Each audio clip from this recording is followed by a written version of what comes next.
Good evening. It's Wednesday the 17th of July 2024 and these are the headlines in the world of F1. Mick Schumacher says his Formula One dream is still alive in the near future. Theo Pourchaire says he is disgusted with McLaren after getting sacked on a phone call. That and more on today's bulletin.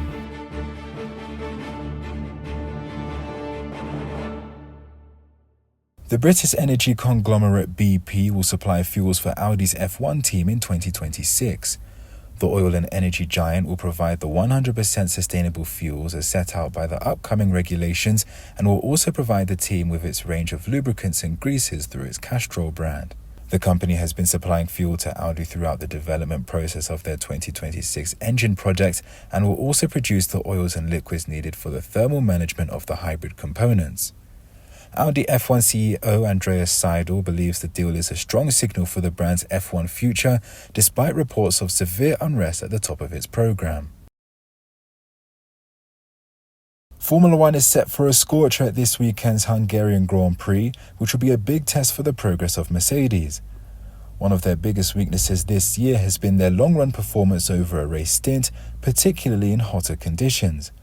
The Silver Arrows have won the last two races, the first of which being in a hot climate at the Austrian Grand Prix. However, in that race, George Russell was a beneficiary of a collision between Max Verstappen and Lando Norris, who were running around 15 seconds ahead by the end of the race. Mercedes trackside engineering director Andrew Shovlin believes his team have made progress, but would be surprised if they've managed to close the entire deficit in just a few weeks. The Hungarian is set to see temperatures in the low to mid 30s degrees Celsius, with track temperatures likely to touch the 50s degrees Celsius. Former F1 driver Mick Schumacher says a Formula One seat is within reach in the coming years.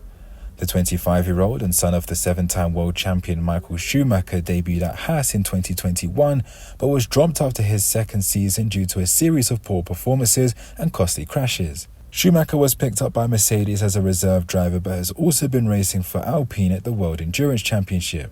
The French manufacturer gave the German a test in a 2-year-old F1 car at Paul Ricard a few weeks ago, with reports that Alpine was impressed by his performance.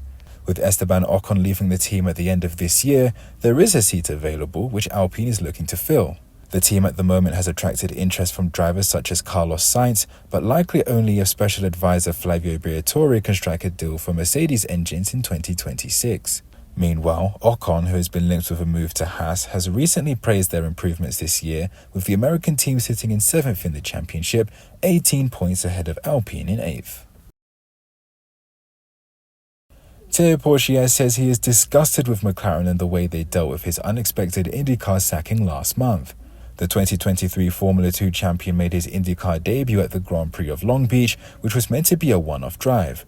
However, the Frenchman impressed to such an extent that he was signed for the remainder of the season. According to Pourchaire, McLaren signed him on a multi-year deal to drive with them in IndyCar. However, the Frenchman explained that on the Tuesday morning before the race in Laguna Seca, his manager told him on a 1-minute phone call that he would no longer drive for the team and would be replaced by American hotshot Nolan Siegel. Arrow McLaren sporting director Tony Kanaan claimed that Pourchaire was just collateral damage in the continued Alex Palou drama, who went back on his deal to race with them in 2024. Kanaan said he didn't anticipate having to choose between 4 drivers and defended his decisions by saying that they were made at speed while under pressure. He signed off by unapologetically stating that the only thing he cares about is winning races and that continuity is what the team strives to achieve. Mark Webber and David Coulthard share major concerns over the raceability of F1's 2026 regulations. For the first time in Formula One history, the car's power will be delivered 50-50 between the internal combustion engine and an electrical motor, with the complex heat motor generator unit being dropped. With a much bigger battery, the electrical motor will produce 3 times more power than it does at present. Early simulations of the engines have raised concerns among engineers and drivers that the profile of the lap will change dramatically with the new changes. In the present day, the car's maximum velocity is at the end of the straight before the driver starts braking for the corner. However, because of the nature of the batteries, the new cars are likely to accelerate and then start to decelerate towards the braking zone, moving the maximum velocity closer to the middle of the straight. This will present significant changes in drivers' racecraft, as famous late-braking dive bombs will become much less frequent, as slower speeds in the braking zone mean shorter braking distances and less time to get alongside. Mark Webber also raised concerns over the car's weight, which will be 30 kilos lighter in 2026 than it is right now, but the Australian still wants to see it reduced more. The former Red Bull driver highlighted the added dangers of a heavier car, as a greater inertia when entering into the barriers can transfer more energy through the driver upon impact. Red Bull senior advisor Helmut Marko says there are several drivers in F1 at the moment who are blocking seats for young drivers. The Austrian, although not mentioning any names, said there are multiple drivers who he believes have stagnated and have, quote, varying performances depending on their mood, end of quote. This comes after Marko recently hinted at 8-time Grand Prix winner Daniel Ricciardo's exit from their sister team RB, after shareholders said they want to see the team align with junior drivers as they used to. Marko pointed to Ferrari junior driver Oliver Behrman, who impressed on his debut at the Saudi Arabian Grand Prix when filling in for Carlos Sainz.